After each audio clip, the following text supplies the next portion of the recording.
Okay, so when we start talking about how long presentations online should be, let's start off with a really simple graph. We've got a graph here that starts off, and just up here we've got how much the audience concentrate. Okay, so at the top here, this is somewhere like 10 out of 10, and down at the bottom, it's 0 out of 10.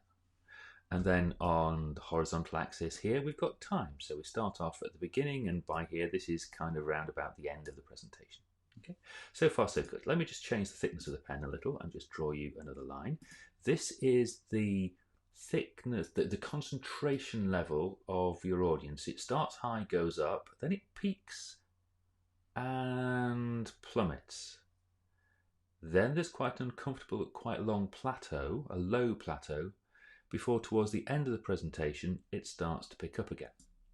Now, the thing to notice about that is that just down here, this is the time about 2 or 3 minutes from the end of the presentation, it starts to pick up again because you as a presenter start to wrap up and people start to go, oh yeah, right, I better pay attention now, because all of this time in the middle here, all of this bit, all they've done here is just half paid attention. And you know that's true from when you were at school. You fell asleep in the middle of lessons and things. Okay, so the trick here is not to do this. The trick here is not to have a presentation that has just that one follow through. Change the color of the pen again, and I'll show you what you should be doing instead. You start off with a presentation that does this, but at the point when people's concentration starts to tumble, you declare that topic over.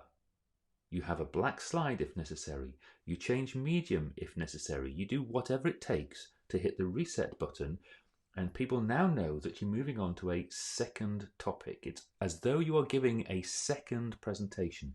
And if you do that overtly enough and clearly enough, what you end up with is the reset button, and people start off like that again, and then it goes down again. You can see what's going to happen now, can't you? Because you get the point here where people have stopped concentrating quite so much. Instead of just carrying on, you declare that presentation over, and you do a third presentation, and then you do a fourth presentation. Now, it's not as easy as I've made it look. I get that. But the key thing to do is at this time, and at this time, and at this time, is to really hit the reset button. Change medium if you want to, change the presenter if you want to, change from video to slides if you want to, whatever it is, to really signal to your audience that you are completely changing topic. If you do that, you'll find that people's concentrations levels stay much higher, and they stay high for as long as it is that they can physiologically concentrate. And that is more to do with blood sugar and thirst and all of that kind of thing than it is to do with you. There you go. A really dirty trick for keeping audiences concentrating a lot longer.